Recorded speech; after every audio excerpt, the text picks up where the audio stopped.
नमस्कार, मैं हूं विवेक रंजन और आप देख रहे हैं टीसीएच। व्लादिमीर पुतिन रूसी राष्ट्रपति भारत आ चुके हैं और रक्षा समझौते होने हैं। इस बीच में यह भी बात है कि प्रधानमंत्री नरेंद्र मोदी के साथ प्राइवेट डिनर होना है और दूसरी तरफ विपक्ष आरोप लगा रहा है कि व्लादिमीर पुतिन से उन्हें नहीं मिलने दिया जा रहा। और खासकर जो leader of opposition Rahul Gandhi हैं, वो भी मीडिया के सामने आकर कह रहे हैं कि मोदी सरकार इस पर डरी हुई है, पूरी इनसिक्योर फील कर रही है। बहुत सारे नेताओं के बयान हैं। सीधा चलते हैं, हमारे साथ हैं अशोक कुमार पांडे सर। सर, आज सवेरे से जो ये खबर एक तो है कि व्लादिमीर पुतिन आ रहे हैं, बनारस में आरती कार्यक्रम शुरू हैं, और इस बीच में लीडर ऑफ अपोजिशन और विपक्ष और सब नेता ये कह रहे हैं कि पहले ऐसा नहीं था कि कोई भी अगर बाहर का डेलीगेट्स आता था तो उसे विपक्ष से मिलने का मौका दिया जाता था। अब ऐसा नहीं हो रहा है। देखिए, ये सच्चाई है कि नरेंद्र मोदी बेहद डरे हुए व्यक्ति हैं, बेहद डरे हुए प्रधानमंत्री हैं, इनसिक्योर प्रधानमंत्री हैं। चाहे उनके पास कितनी भी सीटें आ जाएं, कितना भी समर्थन आ जाए, कुछ भी हो जाए, वो डरते हैं। दूसरा, आरती वाले से शुरू करते हैं। कहां नरेंद्र मोदी जाते हैं और वहां चर्च बेल बजती है मोदी के लिए? कहीं ऐसा होता है? तमाशा बना के रख दिया है। कभी ट्रंप के लिए पूजा हो रही है, कभी व्लादिमीर पुतिन के लिए आरती हो रही है। नौटंकी बना दिया है धर्म का बेसिकली। कहां हमारा धर्म किसी व्यक्ति के लिए आरती कराने की बात करता है?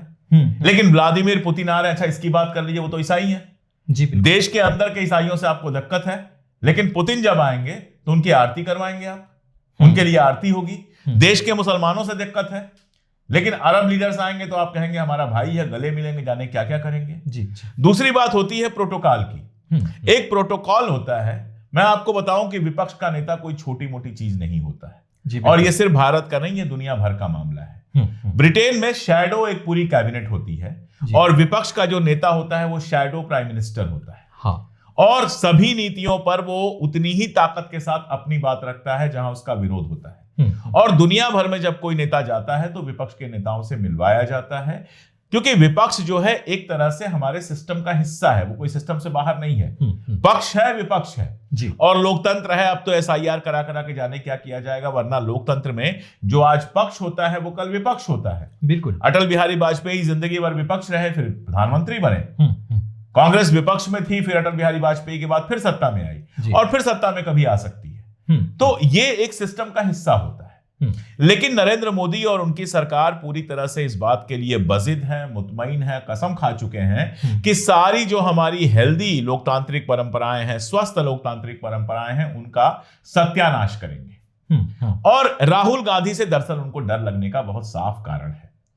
नरेंद्र मोदी जी गुजराती के अलावा कोई भी भाषा बहुत फ्लुएंट नहीं बोल पाते हैं। हिंदी में भी जब आप बोलते हैं, आप देखते हैं अगर सामने टेलीप्रॉम्प्टर रुक जाए तो उनकी जबान लड़खड़ाने लगती है। मुझे इसमें कोई दिक्कत नहीं है, किसी की कोई भी भाषा हो सकती है, बिल्कुल। लेकिन एक ऐसी दुनिया में जहां अंग्रेजी बहुत जरूरी है, जहां लोग ज्यादातर देश के नेता जो है वो अंग्रेजी बोलते हैं, वहां राहुल गांधी जब विदेश में जाते हैं तो चाहे वो किसी कार्यक्रम में जाएं, चाहे यूनिवर्सिटी के स्टूडेंट के साथ बातचीत हो, चाहे किसी पॉलिटिकल लीडर के साथ बातचीत हो, वो फ्लुएंट अंग्रेजी में बात करते हैं, विदेशों में रहे हैं वो, तो बिल्कुल बराबरी में बात हो जाती है, उनको किसी दुभाषीय की जरूरत नहीं पड़ती। ये एक बहुत बड़ी चीज है जिसको लेकर मुझे लगता है कि नरेंद्र मोदी लगातार इंफीरियरिटी कॉम्प्लेक्स में रहते हैं। और केवल नरेंद्र मोदी नहीं, भारतीय जनता पार्टी के बहुत सारे नेता इस बात को लेकर इंफीरियरिटी कॉम्प्लेक्स में रहते हैं कि उनकी जो भाषा है वो ऐसी नहीं है कि दुनिया के नेताओं से वो कनेक्ट कर सकें। अब जो ब्यूरोक्रेट्स वगैरह हैं सरकार में, जैसे हमारे विदेश मंत्री हैं या हमारे रेलवे मंत्री हैं, ये लोग तो ब्यूरोक्रेट रहे हैं, तो इन लोगों के पास तो भाषा है, इंटरनेशनल एक्सपोजर है, सब कुछ है।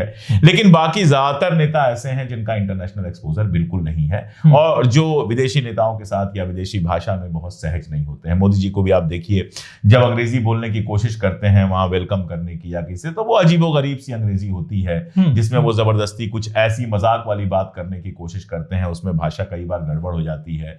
एक बार वो बाइडेन के साथ थे, उन्होंने ग्लास पकड़ा हुआ था, तो बाइडेन ने कहा बाकायदा कि अगर आप अल्कोहलिक ड्रिंक नहीं ले रहे हैं तो दूसरे हाथ में होनी चाहिए, अल्कोहल ले रहे हैं तो दूसरे हाथ में। उस पर मोदी जी हंस रहे थे, बजाय इसके कि हाथ बदल लें या बजाय इसके कि कहें कि भारत में इस तरह की कोई परंपरा नहीं है, वो हंस रहे थे और साफ समझ में आ रहा था कि उनके समझ में ही नहीं आ रहा था कि बेसिकली बाइडेन बोल क्या रहा है। और उस पर बाइडेन थोड़ा सा आश्चर्यचकित भी लगा। उसने कहा कि आई एम सीरियस, मतलब मैं गंभीरता से बात कर रहा हूं, मैं कोई मजाक की बात नहीं कर रहा हूं। लेकिन मोदी जी हंसते रहे।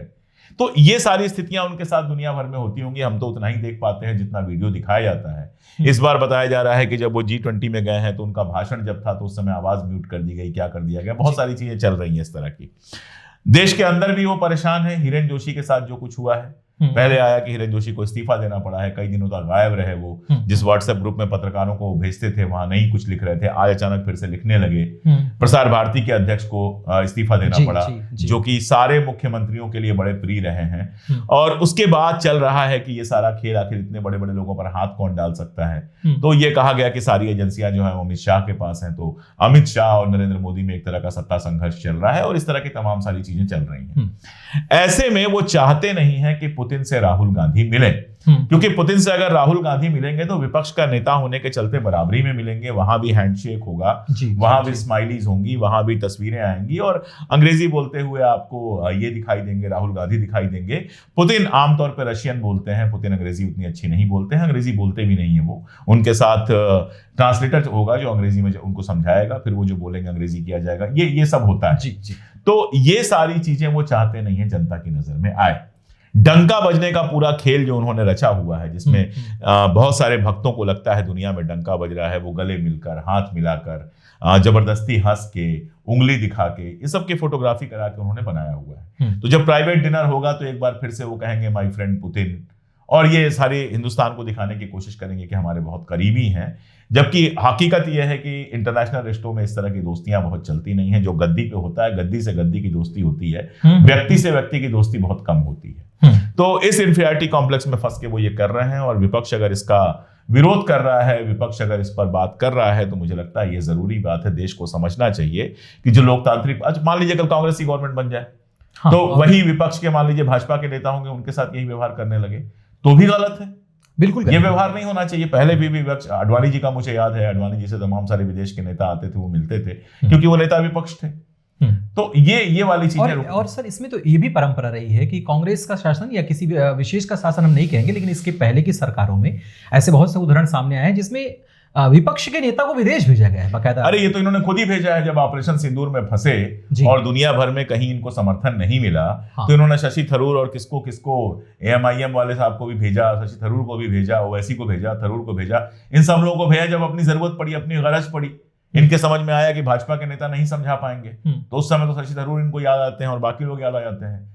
लेकिन जब ये वाला मामला है, सेलिब्रेशन का मामला है, मिलने जुलने का मामला है, तब वो डर जाते हैं और उसमें जो है किनारे कर देते हैं कि कहीं उस फ्रेम में दूसरा कोई ना दिख जाए। बिल्कुल। इसी में एक चीज और जोड़ देते हैं सर कि इनसिक्योरिटी की बात खासकर प्रियंका गांधी ने भी एक ट्वीट किया है, उसको हम स्क्रीन पे आपको दिखा देते हैं। वो उन्होंने बातचीत कही, NI का बाकायदा वीडियो है। एक भाजपा के नेता बाकायदा संसद के बाहर कह रहे हैं कि LOP से इसलिए नहीं मिलने दिया जा रहा है, उसका कारण उन्हें नहीं पता है।